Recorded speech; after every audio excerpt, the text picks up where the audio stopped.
at this time, we're going to prepare for the Word of God. This person is a true woman of God. She loves God with her whole heart. She serves Him with her whole body, mind, and soul. She tells the truth, she lives the truth, and she speaks the truth. I want to introduce to some and present to others none other than Prophetess Monica Bryant. Let's give her a hand as she comes. I'm going to go back to verse 12. It says, a vagabond, a fugitive, and a vagabond shalt thou be in the earth. That means that God sent him out and further into the earth. Then Cain turns around and he says to God, my punishment is greater than I can bear. The punishment was greater than he can bear. The punishment. Then he says, because this day, he says, thou hast driven me out this day from the face of the earth, and from thy face shall I be hid. He's saying that when he goes out there, that he's going to be hid. That means he won't be seen anymore, won't nobody know where he's at. He will not be socially connected to mom and dad. He won't be even connected to the people that are going to come after him. He's going to be out there all by himself, except for one thing, a wife, which he ends up taking with him. He says, I shall be a fugitive and a vagabond in the earth, and it shall come to pass that everyone that findeth me shall slay me. Now, I have a question. How is anybody going to find him and he the only one out there? Adam and Eve were the first. Right? Because when God created, He created in spirit. He created in spirit first. Okay?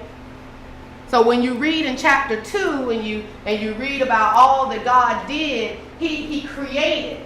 After creation came formation. That's when everything was formed afterwards. That's why I always say God puts the cart before the horse. Because He created us, but He created us by spirit. First, male and female, He created them. Then He went, and in chapter 3, you learn about the generations of heaven and earth. That means that what took place. That God went, first, He had a mist to come out from amongst the ground, because it had never rained on the earth before. When the mist came out from among the ground, well, it wet the dirt. Mm-hmm. That's when He went and He formed Adam with His hands. He was able to form that clay. Mm-hmm. He formed him from the dust of the ground. Mm-hmm. He formed him. And after He formed him, He did what? He blew breath into his nostril and he became a living soul. So therefore he came alive by the Spirit of God. Right. So the Spirit of God was blown into him. Right. So in order for you to experience a spiritual death, you first got to be alive first spiritually, right? You got to be a living soul first to experience that spiritual death. But some of us are still dead and we're not alive quite yet. We have to come alive by the Word of God. So with Cain, and I'm still there at that question now. How is it that Cain is so afraid that someone's going to find him and he's the only one out there? He's the only one out there. Well, in order to find the answer to that question, you got to go to chapter 5. When you go to chapter 5 and you read chapter 5, it talks about the genealogy of Adam. We have to remember one thing. Adam lived a very long time. Adam lived for 900 and something years. I mean, that's almost 1,000 years for us. And Adam continued to have children. And he had daughters as well as he had Cain and Abel. It doesn't speak about it in the Bible, but there is the evidence of it. And when Cain took upon a wife, he took upon a sister as a wife. You got to remember, keep in mind, who was all on this earth now. So when God casted him further out into the earth, Cain didn't know what was out there. What was out there? Beasts of the field, fowls of the air. You understand what I'm saying? The creepy crawly things, they were already there. But what Cain was afraid, why he was afraid, He said because of them finding him, he knew that they were going to kill him. Because like I said in the beginning, that you're going to tell the story of what happened.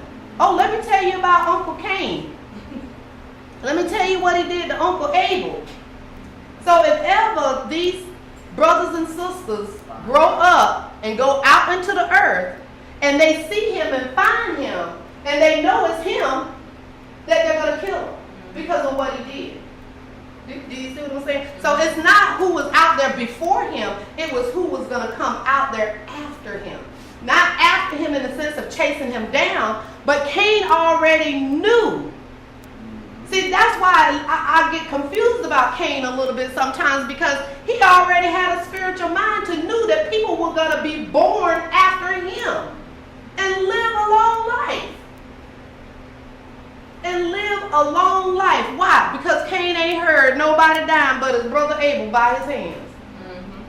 And that was through murder. Even after Cain was kicked out further into the earth, his father was still spry, probably at the age of 300. He was probably in teenage years then, probably just as spry as I don't know what. You understand what I'm saying? Think about that. And Cain and Abel had many children after that. Because not only did he have many children, he had grandchildren. Then he had great-grandchildren and great-great-great-grandchildren and great-great-great-great-great-grandchildren. If you read in chapter 5, the genealogy. And there was many people that was born before Adam died.